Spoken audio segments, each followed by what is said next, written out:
This is Josiah Plays Dungeons and Dragons. This is Beneath the Yawning Portal, Dungeon of the Mad Mage, a 5th edition heavy RP campaign. With me are some of my players, Will, Knox, and Tiff. And we are ready to begin.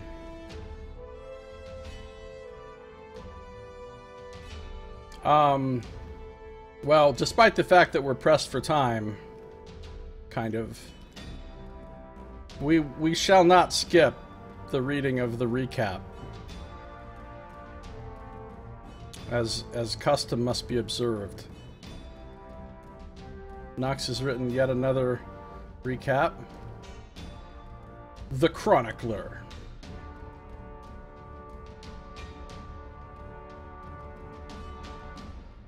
Can you guys hear me? Yes. Yes, indeed. Could you hear me all that time? Yes. Yes. The Chronicler. Right. Good. I was hoping I didn't have OBS focused, and when I do that, I can't be heard on Discord for some reason. And I thought maybe that had just happened, but it didn't. Good. Yeah, no, we heard that the ritual reading of the notes will commence. Yes, it will.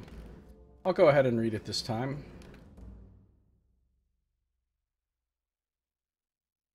So here we go. Last time, during session 20, the party was locked in combat with the Elder Grick Alpha. Azar, realizing that this fight was going to be difficult, declared to Katrin that it was time for her to become a dragon.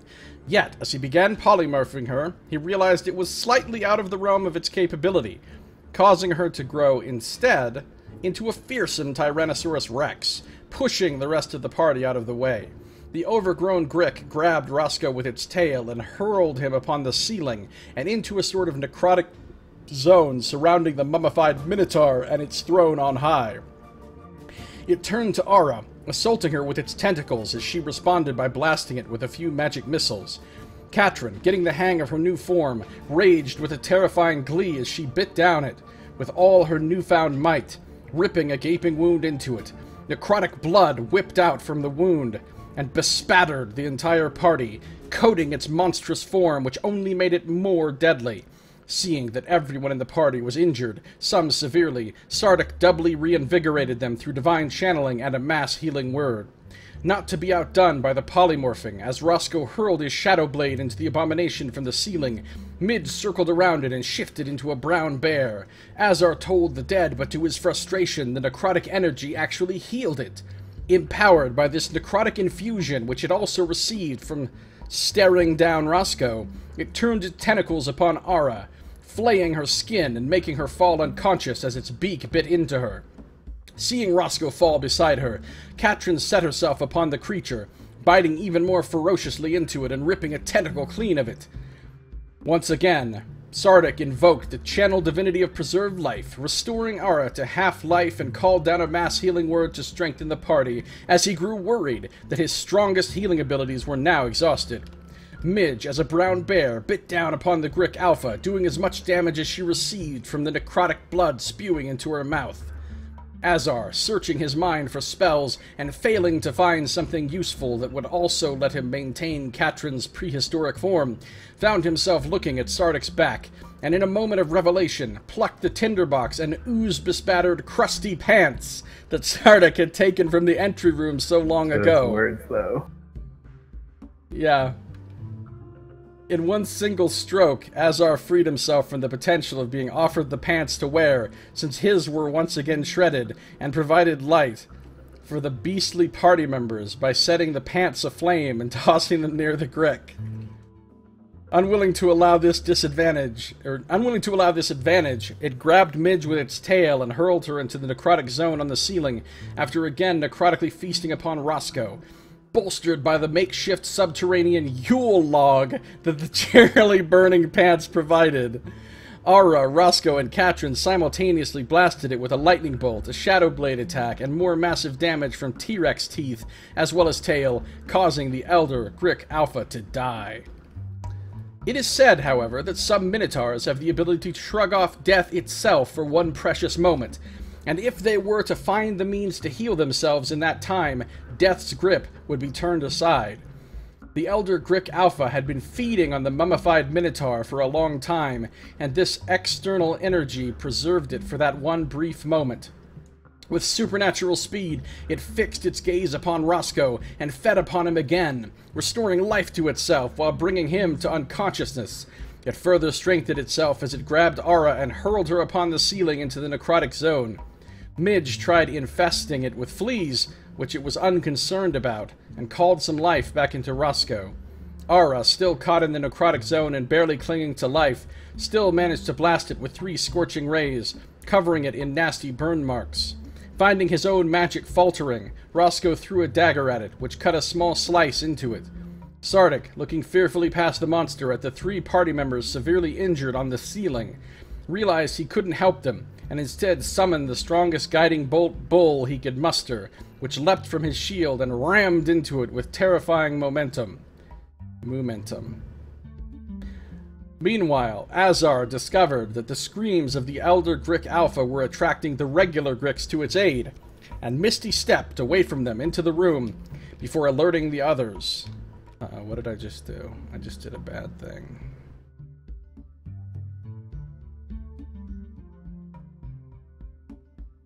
Hold on. I did something to my screen that I don't like.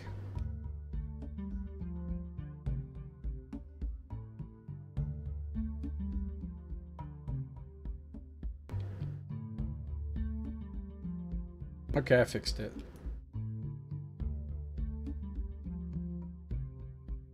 Sorry. Meanwhile, no. Azar Misty stepped away. Misty stepped away from them into the room before alerting the others. Seeing Azar standing there on the ground, Midge couldn't help but notice the existence of a secret door behind him in the eastern corner of the room. Sardick turned to face the Gricks, but in that distraction found himself lashed by the Queen Grick's tail and was flung upon the ceiling next to Aura and the Minotaur. He didn't get much of a chance to examine his surroundings, as Aura bathed the area in darkness, urging him to follow her to the east as she retreated out of the necrotic zone, which he did. Katrin again ravaged the Queen Grick with tooth and nail, and Midge fired an acid arrow from the ceiling, just above the darkness, which went straight into its mouth, killing it. This time, it stayed motionless.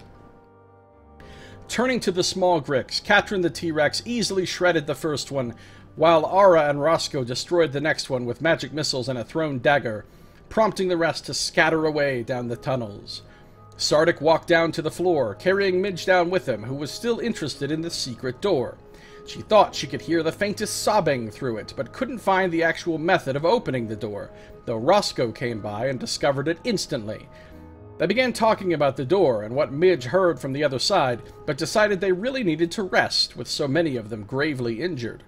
Meanwhile, Aura saw a silver dragon scale gleaming in a rubble pile by the light of the burning pants, and at her urging, Sardick brought her down from the ceiling. Katrin, her rage subsided, stopped growling down the tunnel, and, after giving Azar an appreciative T-Rex lick for the prehistoric experience, went to help Aura shift the rubble surrounding the giant dragon scale. Aura gave Azar the clothes he had borrowed before, in the midst of her discarding some items to be able to carry the scale, that was so large it wouldn't fit into the opening in the bag of holding. Having returned to the ceiling, Sardick sat just a bit outside the necrotic zone, staring at the Minotaur, beginning a ritual of augury. Roscoe and Midge compared battle scars as Katrin tried to figure out how to sit down as a T-Rex, which prompted Azar to dismiss the spell. Katrin, returning to her original form, voiced her delight at being a Minotaur, a dinosaur. Not a Minotaur, I don't know why I said that. Voiced her delight at being a dinosaur. Aura was too distracted to listen to it, as even the dragon in her wand flew about excitedly over the silver scale. Finally, the augury ritual was complete, as Sardick asked if it was Hathor's will that he gently repose the Minotaur and take the items from it. The bone dice rolled to 1s, and then spontaneously flipped to 6s, prompting him to think that she only wanted him to take the items. Azar considered using Mage Hand to get the jewels, without entering the necrotic zone, but might not be able to take the weapon. He and Roscoe considered combining mage hands to get a better leverage on it, but talk soon subsided as the party took their rest. And that is where we find ourselves. You've just completed a short rest. And I don't know, I assume you all spent hit dice and did all that good stuff? Yes. I think most people were healed. Right, by the healing spirit. Yeah. Yeah, I hadn't marked my short rest yet, Oh, so right. The healing I'll spirit. do that if it's...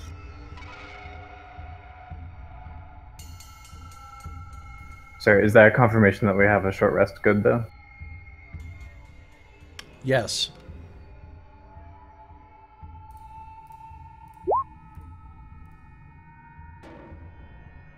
Right.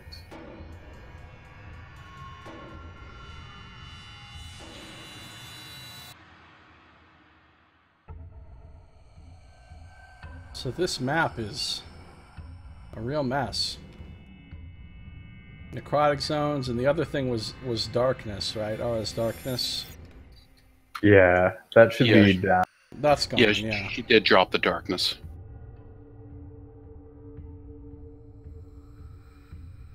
All right, but we're trying to figure out how to get those items off of the Minotaur without entering the necrotic zone. Yeah, so you've got gems in the Minotaur's eyes. You've got the great axe at its feet on the ceiling.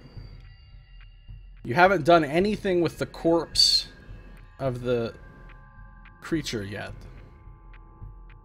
Oh, we were gonna scavenge it for parts. Right, by the Codex Monstrum. Yes.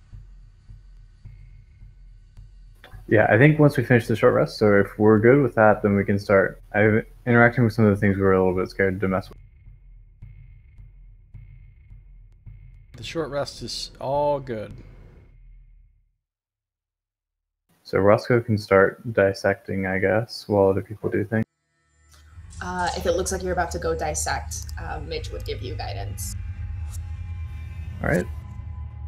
And do we want to do that same setup that we had before with Sardick and blanking on Azar. Azar? There we go. It's been that long, huh? Yeah, that's fine.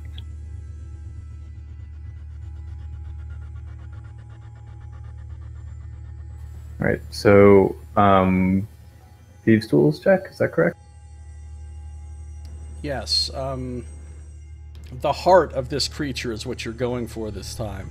You think it'll be pretty difficult to get it undamaged, but you do have advantage due to the Codex Monstrum, and you have the aid from guidance, so... And I think there's a medicine check in there somewhere. Yeah, you can use a medicine check, but... Oh, shit. Oh, Or maybe that's not even necessary. Right out the gate. for with good the crit- measure. Holy! And good maximum measure. guidance. Wow. I would say... Roscoe's like, oh, it's already out. Look, it's right here. There's 2 hearts. You and just you push gotta the go. button on the outside of the creature. Heart eject button. It's like, how did nobody Comes notice right this out. when we were fighting it? Comes out, it's already gift wrapped and everything. Alright, it takes some time to perform the procedure to extract the heart successfully. You have to cut through a lot of flesh and stuff. But you get it out perfectly. It is 100% whole. So write down that you have a pristine Elder Grick heart. Cool. Adding it to the party now. All right, so do we feel that if this thing doesn't have a heart anymore, whether or not we enter that area, and Midge is like pointing roughly at where the necrotic zone would be, it can't come back to life, right? Maybe we should just burn the rest to be sure. Well, we might not want to be so hasty. There's that matter of the wedding ring. This is Morn true. Blackwell's wedding ring there. I imagine it should be around here somewhere. Maybe we should do everything else first. And actually, Katrin and, well, this is quite big. Maybe we can move this into the hallway, so if it did come back to life, it would be stuck back there and couldn't This thing weighs so much. Yeah, I realized as I was you're saying not going to it. be able to move it. I imagine it weighs more than a adamantine slate bag, so yeah. It was Roscoe's too like, heavy. It was too heavy for Azar Too heavy to levitate. levitate, which was 500 pounds. Roscoe's like diving into it head first when he's getting the heart. So yeah, he probably wouldn't have said that in that context. Well, maybe we can at least take the tentacles off into the beak so that it won't have those if it does come. Yeah, I guess maybe with that check, can Roscoe also sort of dismantle any of the things we'd seen it attack with? I guess aside from the tail. So if it does come back, it's a little bit hindered. Sure, you can dissect the creature to your heart's content. Cool. So Roscoe's just spending time doing that for now, I guess. Okay, what's everybody else doing? Sardick will kind of go around the room, and he's sort of looking at the rubble piles and that type of thing, just to sort of see if any of them potentially contain the wedding ring or possibly anything else that the party might want to have. In the rubble piles? Yeah. Just Go in ahead case, like, if the make wedding an ring got into one investigation of those.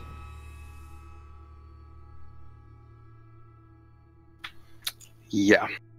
You don't see anything. Are these Not the so much as a piles? coin. All of these. Yes, they are. Oh. I mean, technically, I should be having you make a check for each pile, but I'm just going to let you do a check for all of them. I think Roscoe had looked around at one point at the end of last session. Yeah, like rubble? just a Yeah. very, like, a glance for as we were resting. That's what he did. Oh, that's right. Yeah. Yeah, I mean, yeah, just looking, you didn't see anything. If you wanted to really dig through each pile and, like, spend a long time moving all the rubble, you might be able to find something possibly, but... Or you might not. But I'm just saying, like, that's what would be required if you wanted to search more in depth. Does this look like Elder Grick refuse? Like if it were to have eaten said wife and said ring was pooped out? Does it look like the excrement of this creature is in?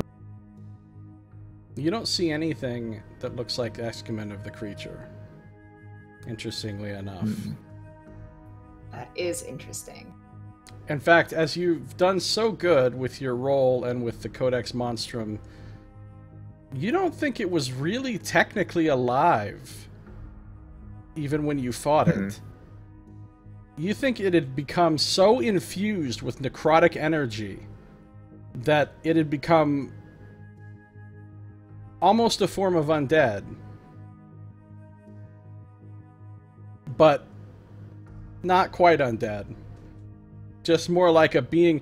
It no longer had. It wasn't undead, technically speaking, but it didn't have biological processes anymore that it would have had normally. Instead, it was fueled completely by necrotic energy. Okay. Are there bones of poor individuals who might have stumbled into here before? Yeah, I mean, if you're gonna, like, kind of cut open its digestive system, you can find bones and stuff. Mostly, they look like they've been mostly digested. You know, so the bones are, like, worn down, but it's more like kind of like fragments of bone than whole bones.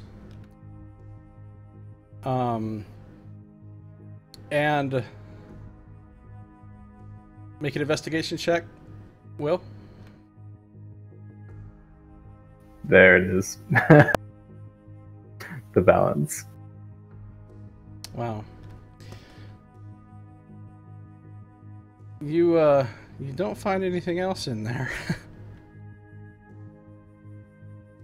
Although, you know what, since you rolled so spectacularly on that dissection check, I'll give you advantage on that roll,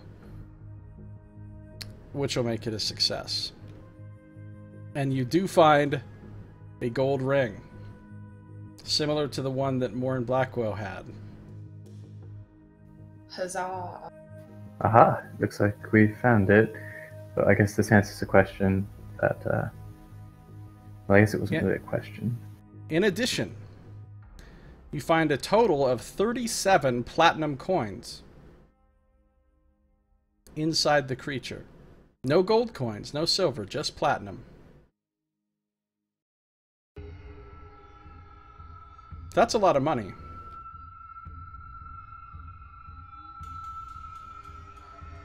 That is. Alright, I've updated the bag. And that's all that's inside of it. And you have rendered it harmless now. Even if it came back to life, it wouldn't be able to do anything. Well, not 100% harmless. It could thrash around, and if you stood next to it, it could still, you know what I mean? But, like, basically harmless. Well, barring anything like zombie mode from this thing, I think we're pretty safe from it, if we're concerned by it. What else are we trying to do in this room? I think we wanted to check out those objects by the Minotaur. And Midge is still by the door, which Roscoe had pointed out, like, hey, here's the handle last time, right? Yeah, I had... Mm-hmm. Okay. So you know how to open it. Okay. She's just standing by the door. She's not going to open it yet. Did you pick the lock on the door last time? If it was locked, I can go over and do that. I didn't know. He actually didn't need to. He had the he got a crit success on that. Oh, that's right, and you figured out how to open it without having to pick the lock. Okay, perfect. All these crit successes. It scares me. I don't have them when I need them. Although, actually, those were two pretty important rolls. If we're being honest, I'll take those. Yeah, boss. As harmless as a Boss Pie said, as harmless as a 500-pound monster flailing around could be. Exactly. Yeah, Roscoe steps away at that thought. He doesn't know who said it, but he steps away. It just popped into his ears. Katrin's still just chilling over there, watching the back hallway, or the hallway that you came in, to make sure no more Gricks come. I'll tell Katrin that Nevermore's up here waiting, and that she's... you get to come over here with us, Katrin, if you don't want to stand in the hall. You might as well rest. I guess we're oh. Okay, yeah, that's good. You did really good back there, by the way. You really saved. Well, it wasn't really me. I mean, all the credit really goes to Azar. He's the one that turned me into a huge monster. I mean, it's a mix. You still have to be good at being a monster, and you did that. Thanks. It was fun. It was quite impressive. Yeah, you took to it really easily, too. You're a natural. Well, you know, I was really filled with, like, all that anger and rage. But even that I can't really take credit for. That's Valgara. So it was really the part of Valgara in me that probably made me so good at being a monster.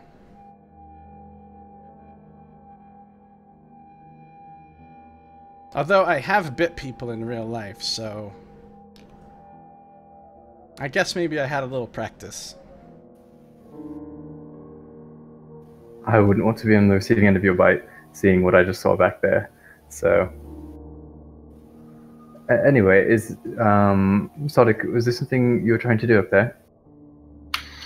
Yeah, Sardick's kind of pacing around along the ceiling and kind of looking at this and sort of inspecting it. And he kind of wonders to himself if that necrotic zone is still there, given that the Elder Grick Alpha is totally dissected at this point. You can visibly see the necrotic energy. It is still there. So I assume he's getting a sense that the necrotic is coming from the Minotaur as opposed to something sort of projected from the Alpha then. Okay. The Minotaur actually, sorry. And the throne seem steeped in it.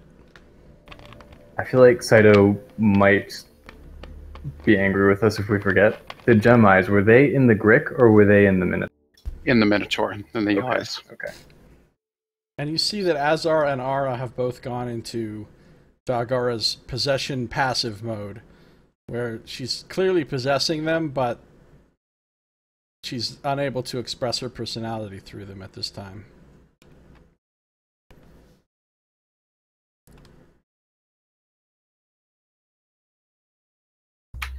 Well, I feel like I was told by my goddess that these items should be taken. So, yeah, barring any objection, might as well go ahead and attempt that. Sure. I have a way to interact with him without me being there. If you want me to use this mage hand thing, but if you'd prefer it be you, it does seem more closely tied to your goddess. That's fine. There wasn't a particular, let's say, stipulation of who did it, but when I was attempting to augurize. But no, if you feel like you're able to, certainly. Make a religion check, Sardick.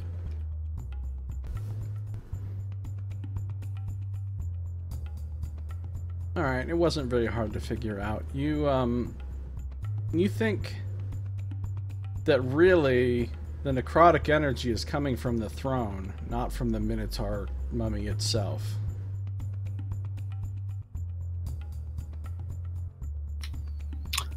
Interesting. Okay. Are there any sort of symbols on the throne or anything like that? Hold on. Just decorative. There's no symbols that have any meaning that you know of. I mean, there doesn't look like any runes or writing in any language or anything.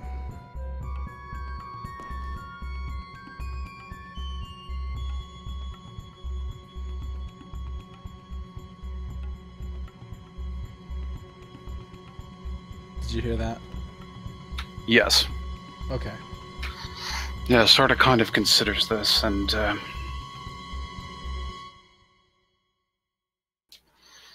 well, I don't think that the necrotic sort of wave seems to be coming more from the throne. I don't think the Minotaur is involved itself, but perhaps maybe I can possibly relieve it of its plight a bit.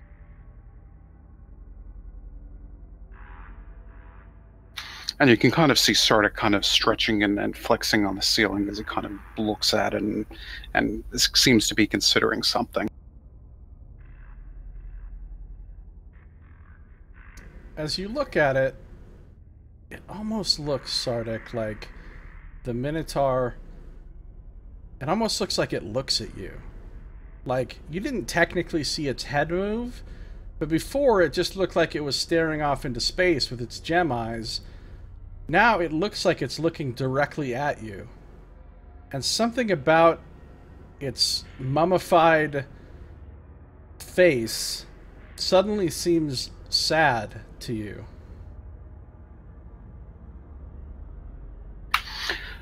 Sardick looks at the face and he'll go ahead and enter the necrotic zone. And he'll approach the throne. Alright. As he does so, he'll go ahead and he'll take the warhammer, or the great axe from the feet of the throne. As you walk in, you feel it eating away at you. Your life force, your flesh. You take 7 points of necrotic damage.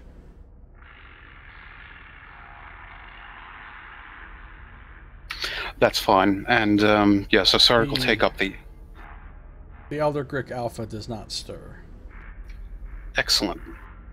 Yeah, he would cast just a quick glance over at it just to see if anything were to be moving in that direction. Is anybody else doing anything special while he does this?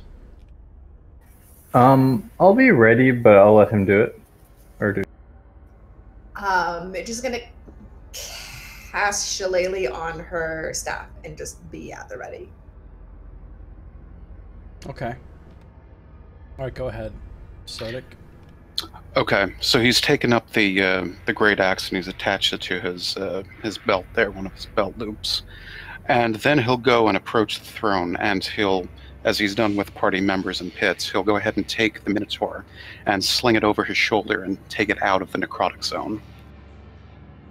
Alright, it's kind of stuck to the throne. I mean, there's like, you know, various effluvium that is oozed out of the body and soaked through the bandages. So it's kind of like you have to pull kind of hard and separate it from the throne, you know, because it's been sitting there for so long. Yeah, Matterdash, I'm GMing. He'll go ahead and do that, though. This takes long enough that you're going to take another 11 points of necrotic damage. That's fine. And you now have the mummified body. Now, is that all that you're taking, or did you say something about grabbing the axe too?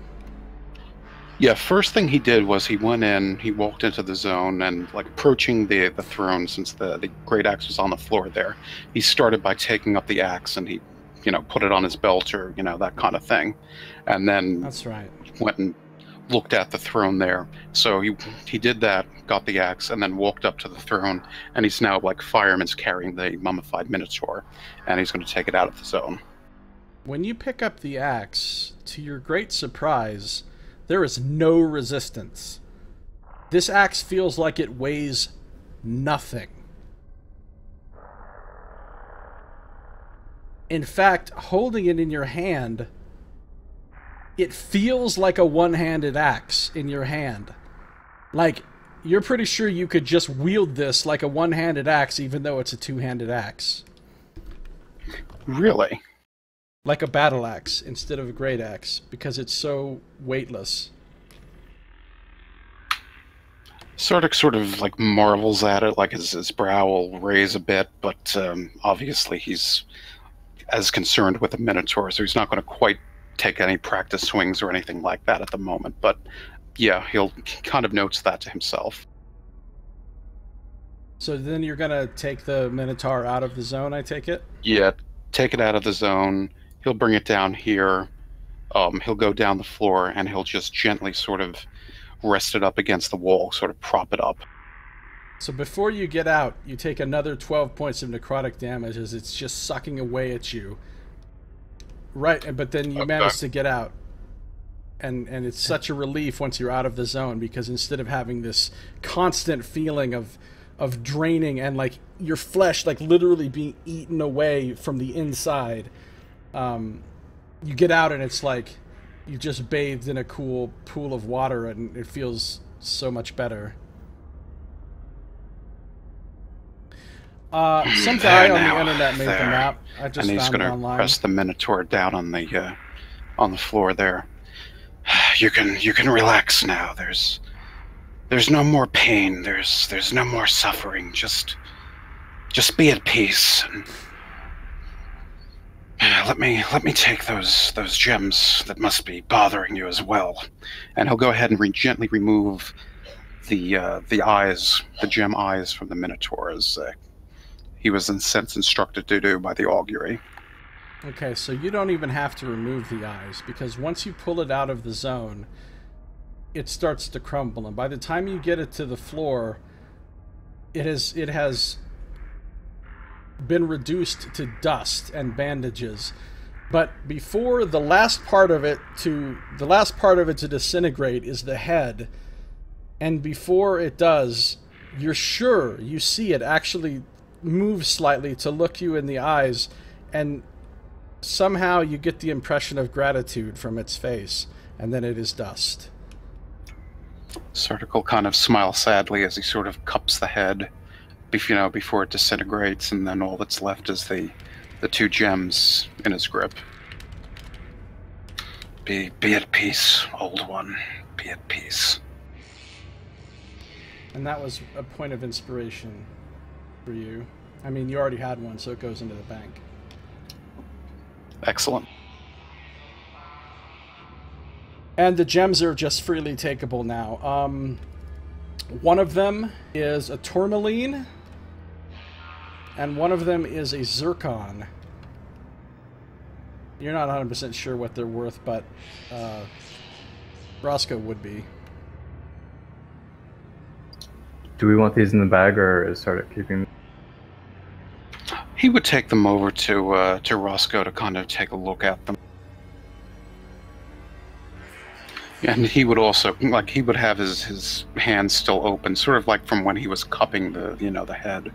And he'll kind of look the gems over and just sort of see if there's anything particularly special about them, like any sort of, like if there's any symbology on them, or if it's just like simple, like just a regular gems kind of thing, or if there's any sort of hints of a divine energy or anything like that. They're quite large, but they're rough cut. They're not well refined or precisely cut, and there's certainly no symbology cut into them. Okay. And they don't match, of course. Right. Yeah, he would sort of absently kind of walk over and, back to the rest of the party and... take a look at these, if you would, Roscoe. They're, those were the gems that it had there. Yeah. And his voice is kind of, he's sort of mentally distracted as he's kind of processing the, what's gone on. As he hands the gems over to Roscoe, Midge would approach Sardick and kind of just like put a hand on his shoulder. And she doesn't really say anything, but with her other hand, she's like rummaging around in her backpack. And she's gonna hand him I think I have a healing potion. Yes, she's gonna hand him a healing potion. Thank you kindly. Yeah, Sardick will go ahead, but he won't even have the presence of mind to actually drink it at the moment. He'll just go ahead and put it in his pack. Okay. Yeah, so take one off Midge and put one on your sheet there. Sardick. Yep. Okay. Katrin says, "Are you alright? That thing up there really looks like it was hurting all of you." It's all right. I've borne similar sort of gravity and weight before. It's okay. I think that whatever it was is now in a better place. Katrin says, "Why did you bring the whole mummy down? You could have just grabbed the gems."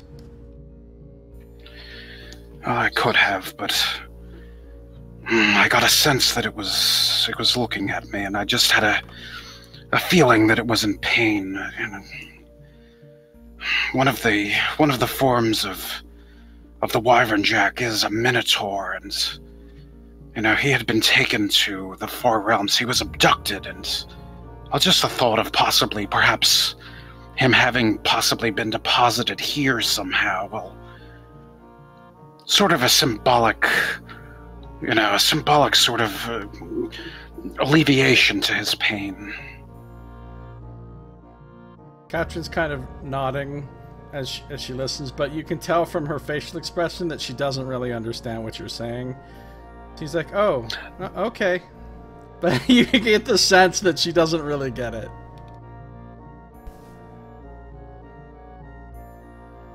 It's all right, though. It's quite all right. One day he'll find his burning jug, and then let there be light. And there's just sort of an odd sort of ferocity in his eyes as he says that. Alright, so now what are the rest of you doing? Ara has, kind of, again, possessed Ara has picked up that scale, and between the possession of the both of them, they're kind of combining their efforts. So her and Azar are both holding that scale up between them now.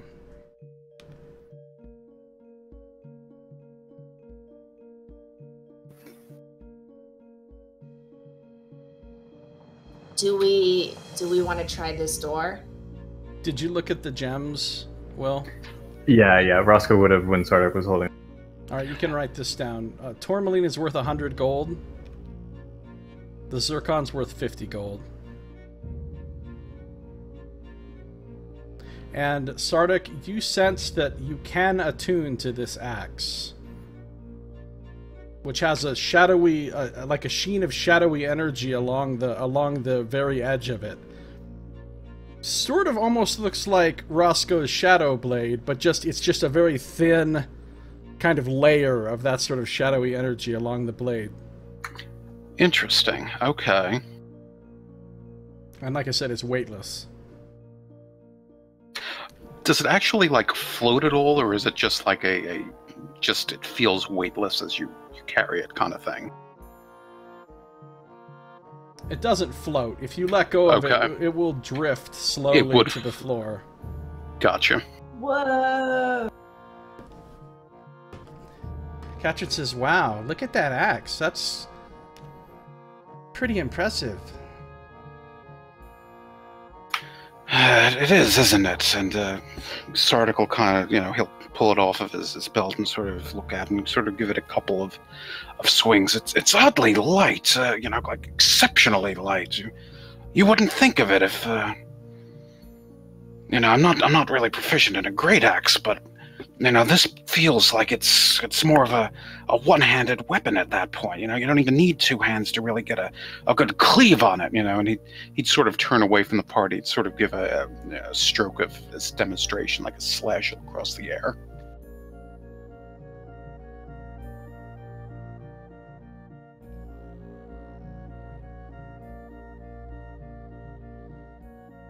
Yeah, I mean, you still feel not proficient, but it feels like it's light enough that you think that if you attuned to the axe, you could wield it as though it were a battle axe, but it would still do the damage of a great axe. Interesting. Okay.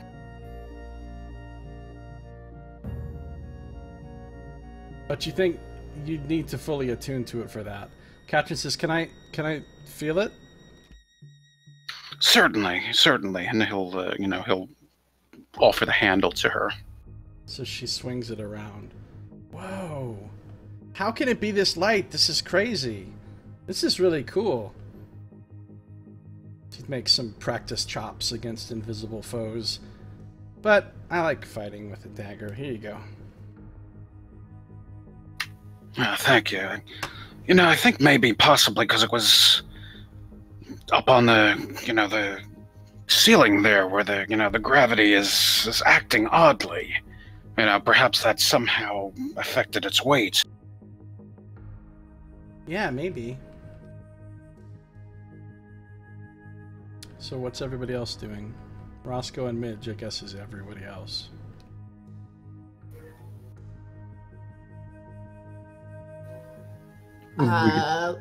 Looking expectantly at this door. I think it's a good time. If I press an ear to it, do I still hear the crying? Yeah, very faintly. Very faintly. Nobody else can hear it. I'll snap Nevermore back to my shoulder also. Okay. You can As move him. Nevermore comes swooping back in, I will open the door. Okay, opening the door.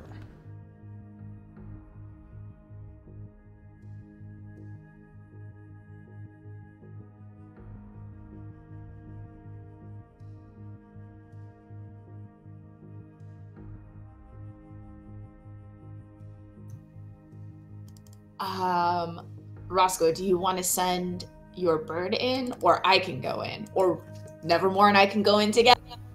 But this path seems to branch off. He can go explore forward a little bit. He's a little bit, I won't say expendable. You're not expendable, are you, buddy? And he kind of looks at like nothing on his shoulder. And he kind of has a little bit of a conversation with himself for a little bit. It's like, I was just kidding. It wasn't real. And like as he's kind of like talking to himself, his eyes traces like, obviously you guys can't see him, but as Nevermore flies over, Roscoe's like still having this little like back and forth with his little companion. and Nevermore's gonna fly over this way. Alright, so there's a brief bit of hallway that's like carved regular stone like most of the hallways in here, and then it goes back into another roughly hewn passageway which leads south.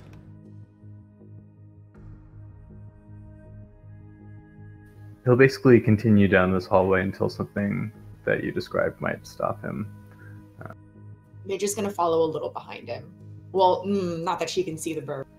Roscoe will kind of communicate as, like, it's like, it's clear for now, and kind of keep walking slowly this way with Midge.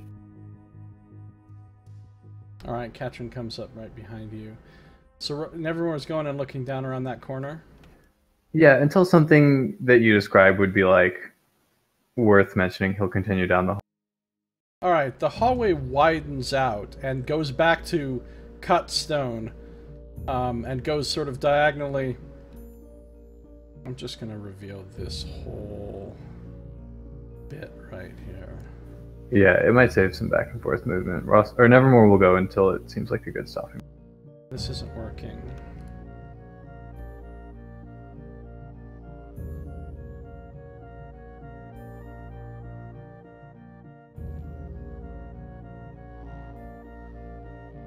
And it kind of goes up, back up to the north. And as Nevermore starts flying up the passage there, you see evidence that a lot of Gricks lived here. There's like little leftover bones and things, and Grick excrement and the whole business that you would expect from an area where a lot of Gricks laired.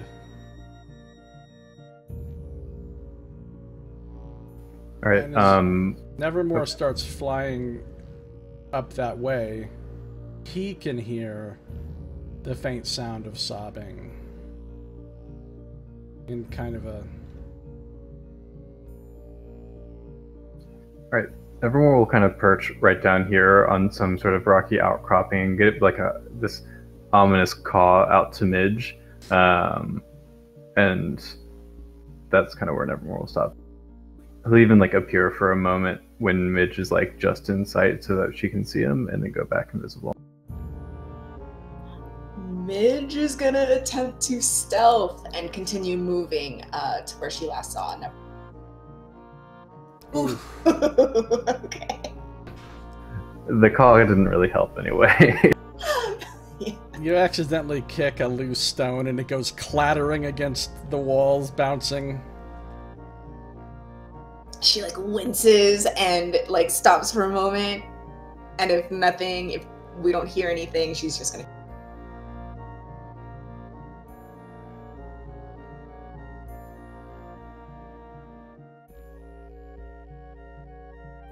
Alright, so you see up that way. Worked stone, wide hallway, 20-foot high ceiling here. And then it opens up into a chamber up ahead of you.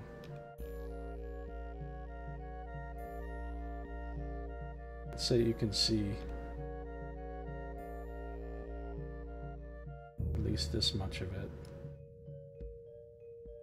Another rough stone wall.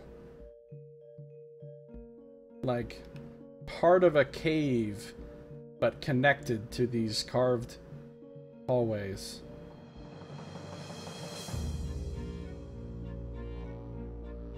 Alright.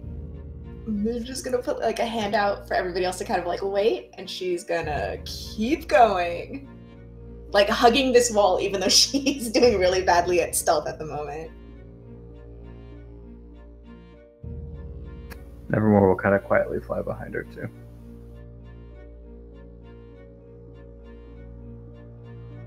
Alright, so you're not being super quiet, but you don't seem to have alerted anything so far. Alright then, essentially I want to make my way to like this corner right here.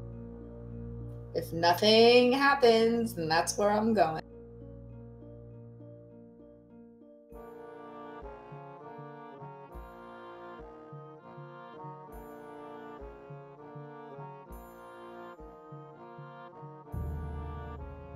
Okay. You see a chamber open up before you. It's a mix of rough cave wall and carved worked stone. Obviously, a bunch of gricks were layered here, but there are no gricks to be seen now. Has the crying gotten louder? Yes, and it's coming from behind the door that you see. You see a door to your left, around the corner. And that's where the crying's coming from. Does this also look like a doorway though, or no? No, that's just a wall. Okay. In that case, Midge is gonna come up to the door and like she doesn't know why she's whispering, but she's whispering, and she's gonna say, "Hey, if you're in trouble, don't be afraid. I'm here to help. Are you okay back?"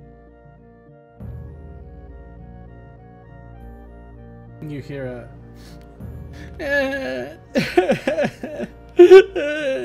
hey, what? Am I hearing things? What? Hey, is somebody out there? You hear some pounding on the inside of the door. Actually, yeah. You don't hear pounding on the inside of the door. Actually, the door just opens. It's not locked. And you see a kind of weaselly looking guy. He's in really worn leather armor. He's really thin. His face looks thin and drawn. He looks very dehydrated, and his eyes are large and wide. And you notice there's like a small hole drilled in the door that you were hearing the sound come out of. But the door is open now.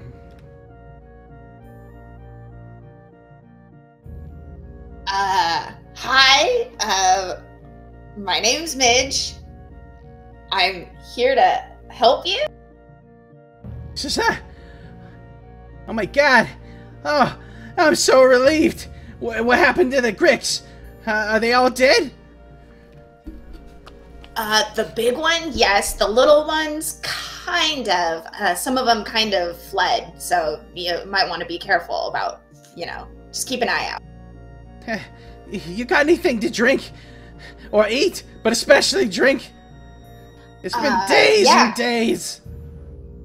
She reaches into her bag and pulls out one moldy goodberry, and she says, this should do the trick. This is from the last 24 hours? Yeah, the last time she cast it. Alright. This is what? A berry? Really? I mean, thank you, but... He pops it in his mouth and chews it up. And he's like savoring it, like every little last bit of juice, and just like, oh, this is really good. This is a good berry. I hear that a lot, and it really is. Wow. This is making me feel great. He swallows it. I mean... Midge is going to take a step back to, kind of let him out. Alright, I mean, he's got a backpack with him, and... you see, like a scabbard for a short sword and for a dagger on his belt, but they're both empty without actual weapons in them. And, he kind of comes out. You sure it's safe? Is anybody else doing anything, or are you all just waiting there in the hallway? Roscoe's kind of monitoring through Nevermore. So, if anything happens, he'll be ready, but... I don't see the gricks around. What about ghouls? Did you see any ghouls around? Not recently, no, but, I mean, this is probably about as safe as it's gonna get, until the smaller gricks come back. How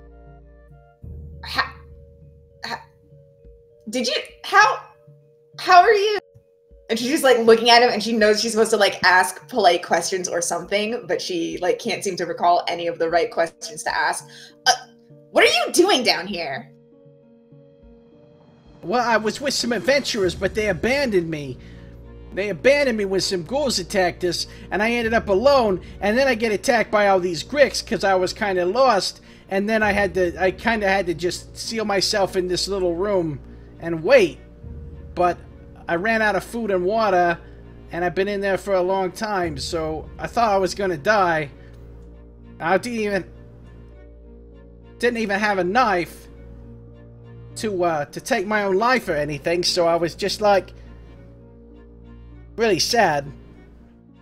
It's gonna be sort of like a... I'm not a crybaby, right? I don't just cry for nothing. If you heard me crying, it's just because, you know, I was dying. But now I feel a lot better. Oh yeah, no, all sorts of creatures have some pretty prominent death cries and things like that. So, you know, it's pretty natural. It's gonna be like a rustling of feathers, and Nevermore, visible now, is gonna kind of fly up and perch on Midge's shoulder and kind of try and look at her and cock its head. Whoa! Where'd this bird come from? Is that your bird?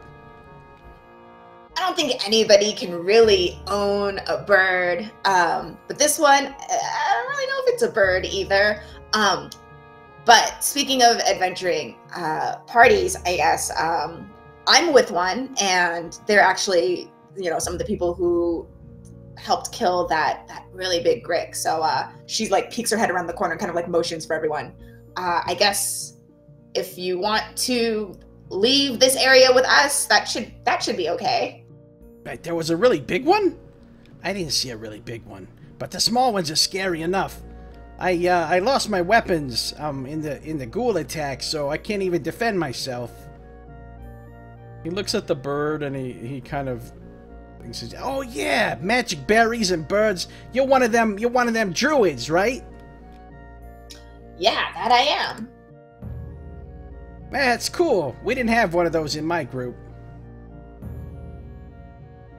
So now Roscoe comes around the corner, and Sardick and the guy jumps back. He's like, "Yeah! Wow, there's more. You guys all together?"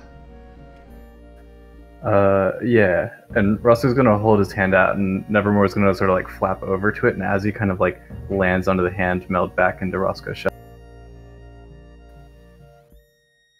Yeah, that we're all together. Yes, that we are. That was crazy. I don't know what you did with that bird there. Anyway, man, it's great to meet you.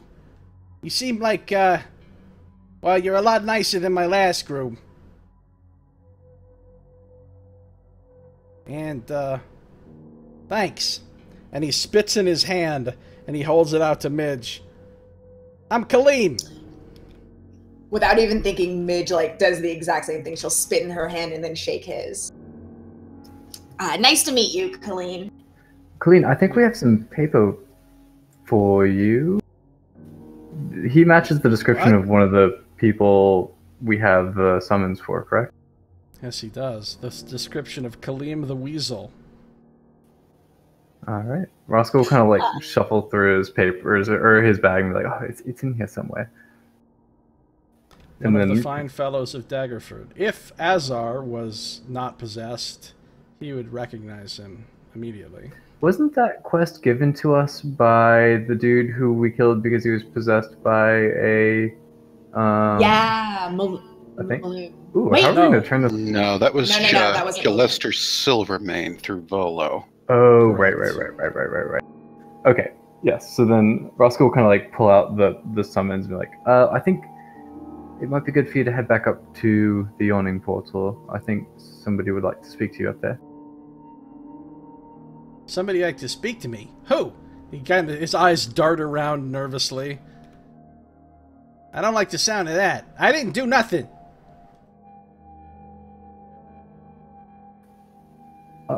Well, apparently there's some unfortunate situations that happened. I think they just want to ask you some questions regarding the events around somebody's husband. I don't know all the details, to be honest. We are just messengers. I don't know nothing about that. All that business happened before I joined the group. I don't want to be lumped in with whatever crimes they might have committed. Did you hand him the paper yet or not? Yeah, Roscoe's kind of like holding it up to him. He kind of takes it gingerly, as though he's afraid it's a snake that's gonna bite him. And he opens it up and he reads it. I was, oh, no, no, no, no, no. I don't like this. I don't like this one bit. He tries to hand it back to you. Look. No, just be at peace. If you didn't do anything, then you have nothing to fear. Yeah, that's true. That's true. Alright.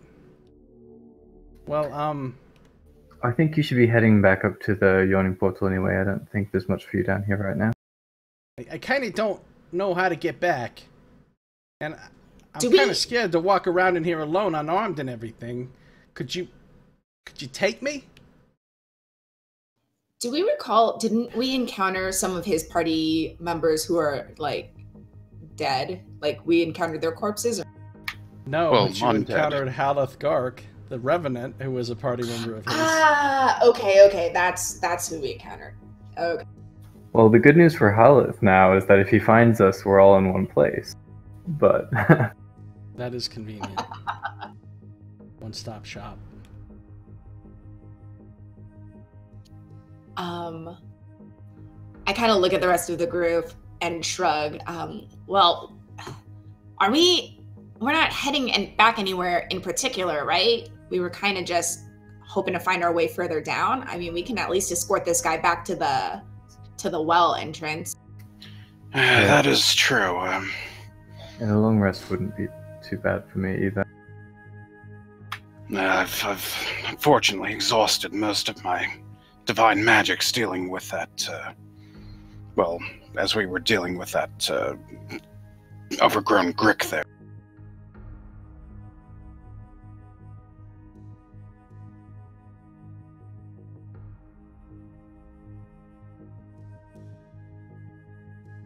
So, we're going back, or what?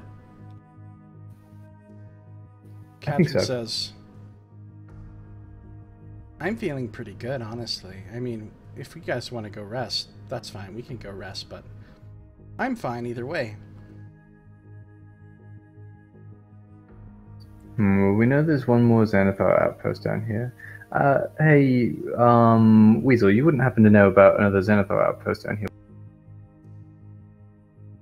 No, I don't know nothing about what's down here. Have you explored farther north from here? Nope. I mean, I don't know, because I don't really know exactly where we are right now. But when we got to that pillar room, we went south. Alright. Katrin whispers in Sardick's ear. She said, I don't really trust this guy. Something off about him.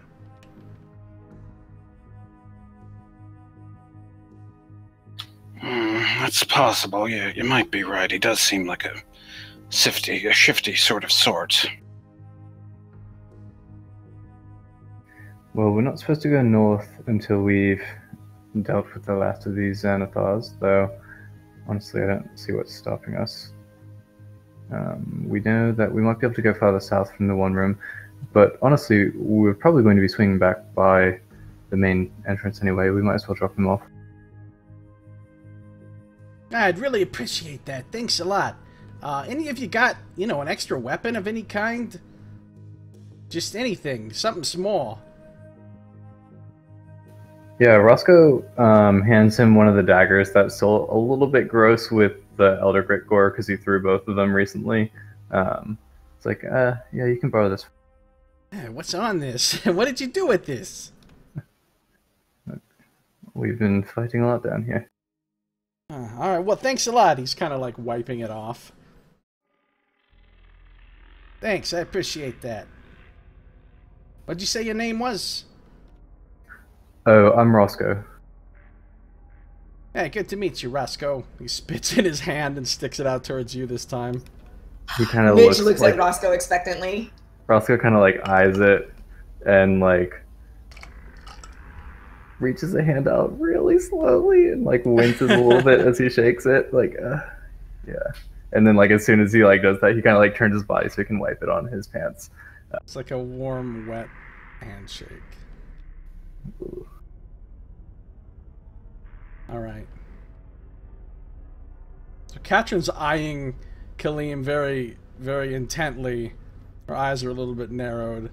Like she's expecting him to betray you at any moment. I'm gonna have Roscoe or Nevermore just keep a pretty continuous eye on him while he's on my shoulder. So like even if Roscoe has his back to him, Nevermore is keep. He's like, what's wrong with those two? And he points to Ara and Azar. They look like a couple of zombies or something.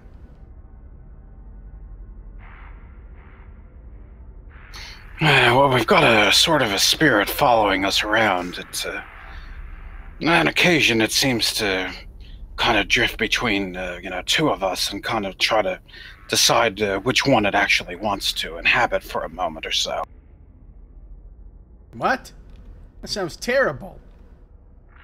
Hey, you kind of get used to it. Just suddenly you're back in your own body and you have no idea what happened and a lot of time has elapsed, but that's how it goes. Yeah, I hope you. He looks kind of nervous and freaked out by this. I hope you don't mind me saying this, but I don't really want to spend any more time with y'all than you have to. If you got some kind of ghost or something, I don't want to get cursed. So could we just get back to the well as quick as possible, please? Sure. Out of curiosity, does Detect Magic pick up anything on this? No, it does not. Alright. Or anything in this room? Thinking of Katrin's words that were whispered to him, sort of kind of wonders if he's legit or if there's something sinister or dark or something about him. Well, you can make an insight check if you desire. You don't see anything else in the room, Will. Alright. Well, you get the impression that this guy is not really an honest guy. He seems like kind of an amoral criminal type, but you don't get the sense that he has any particular ill intent towards your group right now. Sort of like a general scalawag or just a rascal. A rascal, exactly. You get rascal sense. Mm-hmm.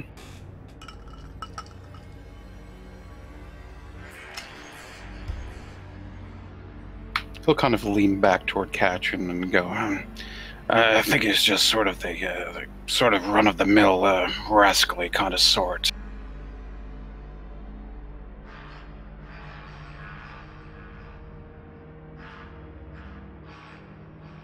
Does the path go anywhere up here, or do we need to retrace our steps backwards?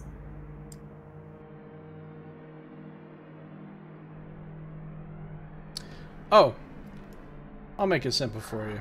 It just reconnects. I'll just show you real quick. You don't have to inch along and like, oh, where do you move the bird and all that. Like, it just...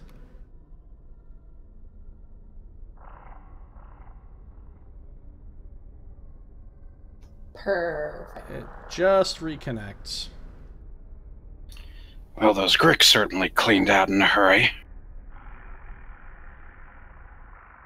Yeah. Katrin says, I'll just walk next to our new friend here. There's a sort of tension in her voice. Kaleem says, hey! Who's this cutie? He spits in his hand again. Kaleem the Weasel! Nice to meet you. And he holds his hand out to her. And she just looks at him and her eyes narrow. And she just says, no. You might want to watch out there. The ghost kind of doesn't really like that, It gets her a bit uppity. Uppity ghost. Ara and Azar mutely follow along. So, that's it then. You guys do anything else, or do you just start moving? I think start moving. Yeah, I would say we'd kind of start heading back out toward the, at least toward the obelisk area and that kind of thing. Alright, so... who's in front? Midge will take the lead. So, like, as Checking you're... for traps and all that in this new passage. As you're heading back through Right, you come back into this hallway where you killed these two Gricks. Then you've got to go back through the tight passage, and you're sort of going single file. So put yourselves in there in the order where you would be relative to Midge. So Nevermore is just going to always have a line of sight on the guy, even if that means he's not right on Roscoe's shoulder. Just as an extra set of...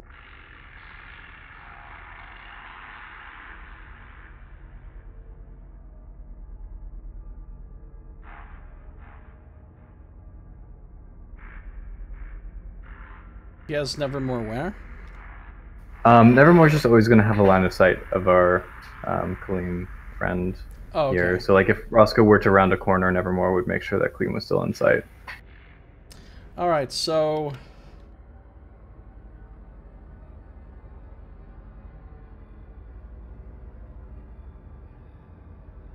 as you come to the end of this tight, rough tunnel, Midge, you can see down the passage ahead of you, you can see some of the Gricks feasting on the bodies of the dead goblins that are there.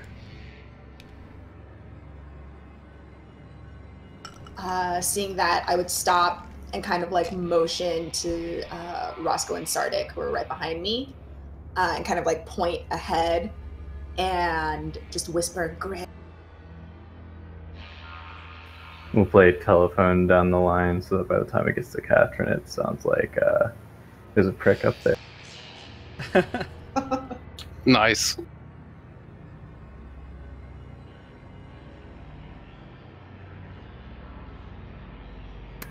Should we take them out quickly or try and move around?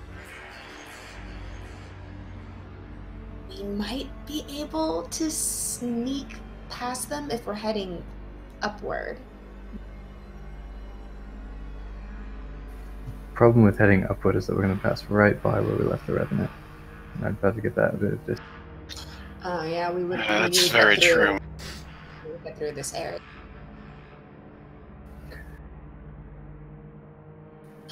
Okay, let's ready something. I don't know if Ara wants to squeeze her way up here and do something. She probably can't because we're all single file. She's a little controlled right now. She's in passive mode right now, so she can't do anything. Roscoe will at least sneak up a little bit closer, kind of keeping out of line of sight up to here, if that's fine. Okay, to get ready for it. Okay, you're very quiet. All right, would moving down one more square fix that, or need another check? Nope, you'd be fine. My plan was to kind of get right. I mean, you can look around the corner and you're functionally hidden there. So you can see everything over there. And you can see the Gricks seem pretty preoccupied with eating goblins. They don't seem to notice you at all. Alright.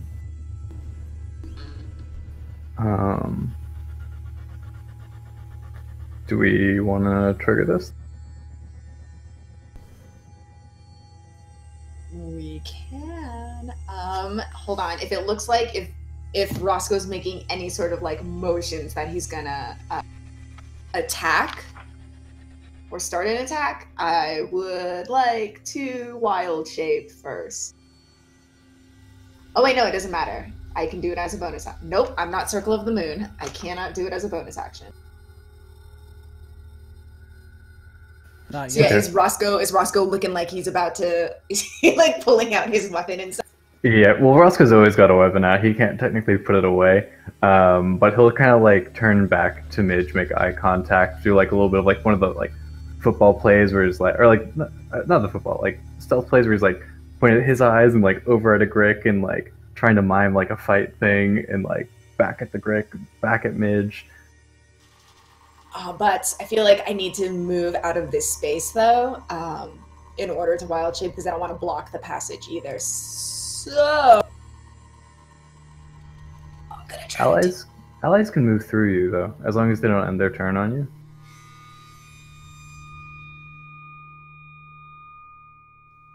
In that case, I will shift into my bear form. And then give a thumbs up. With those bear thumbs. Bear thumb. Only you can prevent forest fires. Unfortunately, you don't know what to do because she's signaling you to pause. Nice. Roscoe face palms.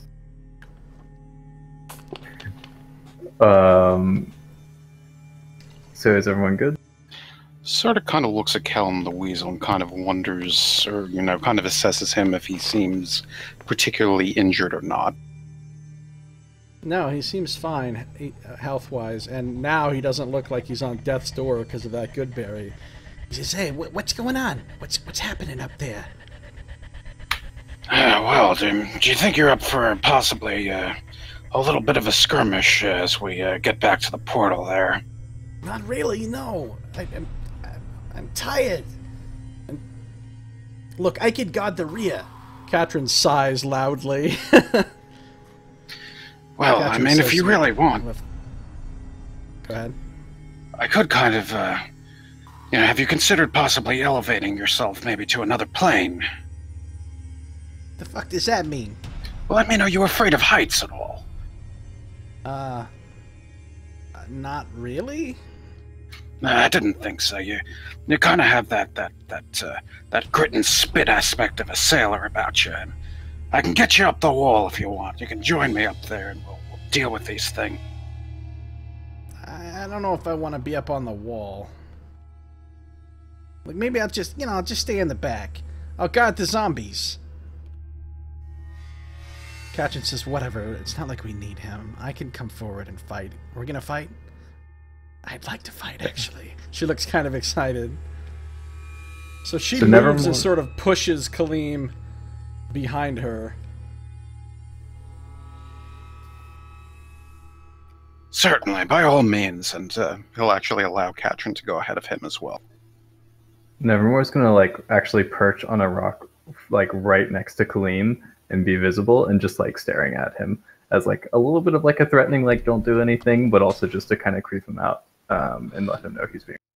But he's just in raven form, right? Yes, not as an imp or shadow imp. It's just basically a creepy raven with probably kind of greenish eyes, just kind of watching him silently. And if he does look like he's going to do anything, Nevermore actually can speak in common, so Nevermore will say something to call him out on it. Oh my god. So that's just there to creep him out if he tries anything. Okay. If Nevermore started speaking in common, that might creep us all out. I mean, I haven't had him speak yet because I want it to be impactful when he does. But yeah, he can. Nice. Alright, now what? If everyone's good, I guess we charge. Alright, well, Yes. I present you with the choice, players. We can roll initiative and play this battle out normally, or we can skip it. These creatures are weak enough, and you've already fought a bunch of Gricks, and you could pretty much just kill them, and you're going on your way back to rest anyway, so your choice. Do the battle, skip the battle. Let's skip the battle, and for Katrin's sake, pretend she got all of the kills. Yeah, we're pulling our punches. We're just bloodying them so that she can finish them off. Wow, Katrin, you're so good at this. Even without being I'm a bear. So, Nice. you all want to skip it? Yeah, I think that's fair. We can do that. As long as Clean doesn't try any funny business, I'm good to keep moving with that. Nah, he doesn't do anything. I assume you have never were watching him the whole time? But yeah, trying to be as creepy as possible, Nice. almost making eye contact in an intelligent way that a raven shouldn't be able to. Doing that David Blaine thing. I don't know if you know the thing I'm talking about, but I know he has intense eyes, so. where he just like, he's looking away, and then he'll suddenly like move his head really fast and just turn and stare right in your face. Yep, that is Nevermore right now. Nice, okay. Are we still able to harvest the vocal cords from them? Yeah, sure. You're gonna have to make the roll for that, though, of course. Alright, 25. Yeah, you're good. So add another... Well, you really need to make the roll for each Grick, actually. Is that what I had you do last time? I don't remember. Yes. Okay. So, is it technically the triple advantage thing if Sardick makes his check? So I can roll, and if one of them's not a success, then we can have Sardick do his thing for one more roll? Does that seem... Seems like a good way to do it.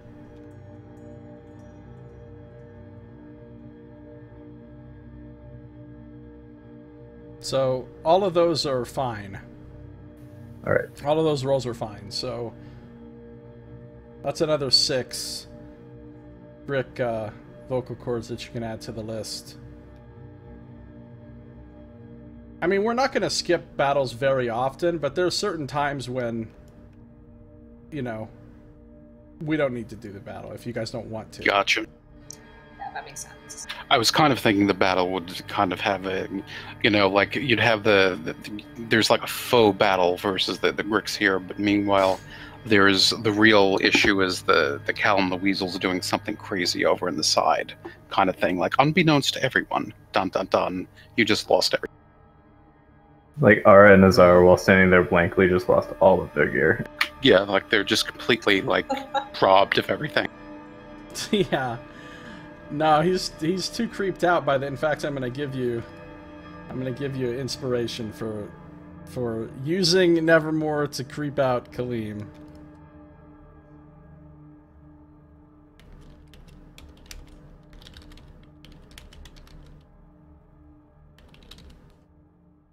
Alright, so I guess we carry on. And these are the same Gricks that you faced before. You already got half XP for running them off before, so now you'll just get the rest of the XP for them. Okay. So they're dead. Easy peasy. I mean, you might have used a spell or two or whatever, or you know, but you might have gotten a little bit hurt, but honestly, you wouldn't have had to put too much into this. They're not that tough.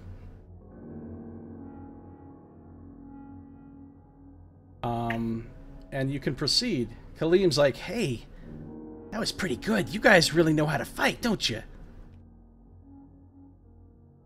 I don't know what you're talking about. We just kind of skipped that. What's up with this creepy bird, though? Does it have to be right here, like, in my face all the time? It's kind of freaking me out. Roscoe kind of like holds out his arm again and Nevermore again. It's kind of like flaps back over to it and sort of melds back into his thing. It's like, I can control it. It just, you know, likes to keep an eye on things. And he kind of like pointedly stares at Kaleem as he says that. And he turns around, but Nevermore's still actually on Roscoe's shoulder, but invisible, just doing the whole thing where he's like, almost like an owl with like it's like turning to face him at all points from Roscoe's shoulder. All right, nice. Katrin just kind of glares at Kaleem, and she's like, don't make me pull out my bird. It's even bigger. Kaleem says, geez, all right. I didn't know I ran into the traveling bird carriers. I don't know. I'm not good with names, all right? I prefer cattle myself, nice and land-based. Look, if I see a cow just randomly appear in here, that's it, I'm done. Well, there have been known to be invisible cows in certain areas, you know, you kind of have to just sort of sense and find them, just being in tune with the harmony of the universe. Midge considers wild shaping into a cow just to see what he would do. Ooh, I could turn you invisible, like when you go around a corner, you turn into a cow and I turn you invisible. Do you have another wild shape? Yeah, if we took a short rest, I have both my I have one wild shape left. I would have used one for that quick fight. Okay. So you could do it if you wanted to. I think Roscoe and Midge are scheming this at the front, and if we get sort of back towards the very end, we should do it. Alright, well, the good news is for you guys, you do not encounter anything else on your way back. You get back to the pillar room, and once again, you see, unfortunately, the bodies of Janie and Pibble and the juvenile goblins, where they've been cut down so viciously. So should we go back to that room to open the bag? Not through the mirror hallway, specifically. Down and around, kind of. Yeah, this guy doesn't really know where he's going. Well, once you get to the pillar room, Kaleem says, "Oh, hey, I know where we are now. The exit's just right over there. If you're going that way, we can walk together. Otherwise, I can get there by myself now. It's fine." Honestly, we can go back, because once we long rest, we level up, so I think we don't want to risk not leveling, or not resting now when we have to. We can always sleep down here. We've done it before. That's true. And we're gonna But have also, to get there's used to no that point once we in- get low. That's true too. Then maybe we want to enjoy one more stay in the. That's true. tavern Offload buffer. some of the stuff that we want to sell, and Oh yeah. Katrin says, "I really like sleeping up there. I mean, sure, we can sleep down here if we have to, but we don't have to, right?" Not yet. That's true, and well, I suppose down here we could run the risk of, Red Saber kind of coming upon us as we sleep, but, up there, well, I don't think that would really be permitted, as Durnan kind of warned us against, battling with them up there. Kaleem takes his backpack off and starts ruffling through it, and he pulls out a large book, a leather-bound tome, and he holds it out to Midge. And he says, "Here, this is, it's some kind of spell book or something. I don't need it, and I gotta give you something for saving my life." probably good that Scito's not here. Yeah, right. Midge would take him, and she'd be in the middle, being like, "Oh no, that's not." And then she would actually look over his shoulder and see zombified Azar, and be like, "You know what? That's really nice of you. You're a good guy. Hope things go well for you up there." Is he wearing Thanks. pretty edgy sorcerer-like clothing? Who, Kaleem the Weasel? Yep. No, he's wearing clothing pretty similar to yours. Okay. So he... But more, like, old and torn up and stuff. I'm just wondering if he has Azar's clothes, but we won't get into that. Oh, yeah. The clothes he's wearing do not look like they would have been what Azar would be wearing. Okay. Then again, you don't know what else is in his backpack. I also don't know what Azar would be wearing because we've never seen him in his actual native garb. Yeah, but just judging from his personality. That's fair. He wouldn't be wearing something that someone named Kaleem the Weasel might wear. Yeah. There are a lot of secret doors, boss. There are a lot of secret doors. So are you Well- guys just gonna head up the well then? Yeah, I think so. Cool. Yeah. Congratulations, you've escaped from the dungeon yet again. Unless we want to send Roscoe on like a invis, go up there, get the thing, but I don't even think that's worth it, to be honest.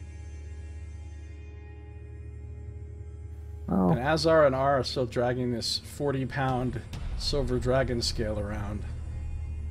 Oh yeah, we should probably either offload that or figure out something. I imagine Ara wants to do something with it, but I don't know. How soon do you have to leave, Tiff? in like 2 minutes. Okay, so this is a good place to stop then. True, that does kind of work out. So, we can roleplay everything up at the tavern the next time, but go ahead and assume that everybody gets to take a long rest, which means you can do your level up for next time. Ooh. So Awesome. it's okay for me to do my thing then? Yes, it is. Uh-oh, what is that? Although I was thinking maybe there should be like an in-game reason for it. Maybe. Well, yeah. Go ahead and do it. Go ahead and do it. We'll come up with a role playing. I mean, I already know how I want to do it. But we'll play it out next time. But go ahead and actually do it with your character sheet and everything. Okay, cool. I'll do that, and then I'm gonna have to roll. Okay, cool. Part of me wants to ask what this is, but I'd also rather be surprised, so don't say. I feel like you could also probably figure it out pretty easily. Gonna be a were-rat? Yes, I'm now a were-rat. Fair enough. And Katrin is a were-tyrannosaurus. Nice. That would be a scary ass like Katrin. That would be. And Roscoe Broke is a AF. warehouse. Roscoe is a were-pit. He can turn into pit form whenever he needs to. Nice. They just become a large armpit. He just grapples enemies and then turns into a pit, and they fall down him. That'd be funny, actually. What? I don't understand your question, boss.